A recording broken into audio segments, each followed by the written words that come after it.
Hello, and welcome back to our 24 days till Christmas, 24 chapters of Luke we're reading. 24 chapters of Luke, so we're reading one a day till Christmas time.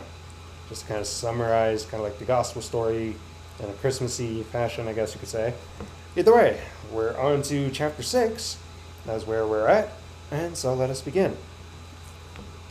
And it came to pass in the second Sabbath after the first, that he went through the cornfields, and the disciples plucked the ears of corn. It's wheat, just so you know.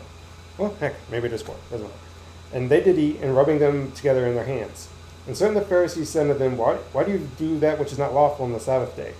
Jesus answered them, saying, Have you not read so much as this, that what David did when he was himself hungered, and they that were with him? That he went into the house of God, and did take and eat the showbread, and gave also to them that were with him, which is not lawful for him to eat but the priests alone. And he said unto them, that the Son of Man is also Lord of the Sabbath.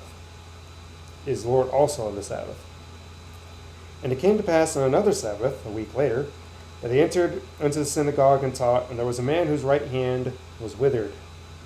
And the scribes and Pharisees watched him, whether he would heal him the Sabbath day, that they might find an accusation against him. But he knew their thoughts, and said to the man which had a withered hand, Rise up, stand forth in the midst. And he rose and stood forth. Then Jesus said unto them, I will ask you one thing. Is it lawful on the Sabbath days to do good or to do evil, to save life or destroy it? And looking around about them all, he said unto them, Stretch forth your hand. And he did so, and his hand was restored as the other. And they were filled with madness and communed one another what they might do to Jesus. And it came to pass in those days that he went out to a mountain to pray, and continued all night in prayer to God. And when it was daytime, he called unto him his disciples, of whom he chose 12, whom also he named apostles, Simon, who he also named Peter, and Andrew his brother, James and John, Philip and Bartholomew, Matthew and Thomas, James the son of Alphaeus, and Simon called Zelotes, or the Zealot, and Judas the brother of James, and Judas Iscariot, which was the traitor. And he came down with them, and stood in the plain in the company of his disciples, and a great multitude of people out of all Judea and Jerusalem, and from the sea coast of Tyre and Sidon, which came to hear him, and to be healed of their diseases. And they that were vexed with unclean spirits, and they that were healed. And the whole multitude sought to touch him, for they were all virtue coming out of him, and he healed them all. And he lifted up his eyes on the disciples, and said, Blessed be you poor, for yours is the kingdom of God. Blessed are you that hunger now, for you shall be filled. Blessed are you that weep now, for you shall laugh.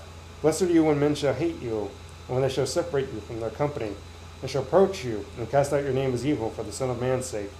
Rejoice you in that day, and leap for joy, for behold, your reward is great in heaven. For in like manner did they to the fathers and prophets.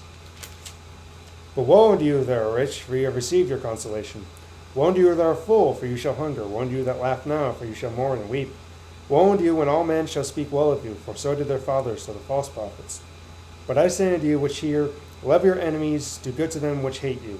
Bless them that curse you, and pray for them which despitefully use you.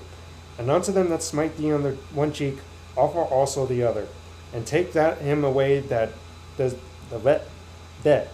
And unto him that smites thee on the one cheek, offer the other also. And him that taketh away thy cloak, forbid not to take thy coat also. There we go. Give to every man that asketh of you, and of him that takes away thy goods, ask them not again. And as you would that men should do to you, do you also unto them likewise. For you, if you love them which also love you, what thank have you? For sinners also love those that love them. And if you do good to them which do good to you, what thank have ye? For sinners also do the same. And if you lend to them which you hope not to receive, what thank have ye? For sinners also lend to sinners to receive much again. But love your enemies and do good, and lend hoping for nothing again, and your reward shall be great, and you shall be the children of the highest. For he is kind unto the unthankful and to the evil. Be you therefore merciful, as your Father also is merciful. Judge not, and you shall not be judged. Condemn not, and you shall not be condemned. Forgive, and you shall be forgiven. Give, and it shall be given unto you. Good measure, and pressed down, and shaken together, and running over, shall men give into your bosom. For with the same measure you meet withal, it shall be measured unto you again. And he spake a parable unto them, saying, Can the blind lead the blind? Shall they both not fall into a ditch? The disciple is not above his master, but everyone that is perfect shall be as his master. And why behold the mote that is in your brother's eye, but it perceiveth not the beam that is in your own eye? Either how can you say to your brother, Brother, let me pull out the mote that is in your eye, when you yourself behold not the beam that is in your own eye? You hypocrite, cast out first the beam that is in your own eye, and then shall you see clearly enough to pull out the mote that is in your brother's eye. For a good tree bring forth not forth corrupt fruit, neither does a corrupt tree bring forth good fruit. For every tree is known by his fruit. For of thorns do men do not gather figs, nor of bramble bush gather they grapes. A good man out of the good treasure of his heart bring forth that which is good, and an evil man out of the evil treasure of his heart bring that forth which is evil. For out of the abundance of the heart his mouth speaks. And why call me Lord, Lord, and do not the thing which I say? Whoever comes to me and hears my sayings and does them, I will show to him to whom he is like. He is like a man which built a house and digged deep, and laid a foundation on a rock. And when the flood rose, the stream beat vehemently upon the house, and could not shake it, for it was founded upon the rock. But he that hears and does not is like a man that without a foundation built a house upon the earth, the sand. Against when the stream did beat vehemently, and immediately fell, and the ruin of that house was great. Sum up, chapter 6, Jesus appoints his disciples, talks a little bit about Sabbath, and kind of gives, in Luke's account, a kind of a smaller thing of the Sermon on the Mount, Matthew, which was 3 chapters originally, and this is kind of like just one. But that's the difference in writers and everything. So that was chapter 6. Exciting. It's a lot to read. But it's exciting, though. I like doing that. So I will see you again in the next one tomorrow, or chapter 7. Goodbye.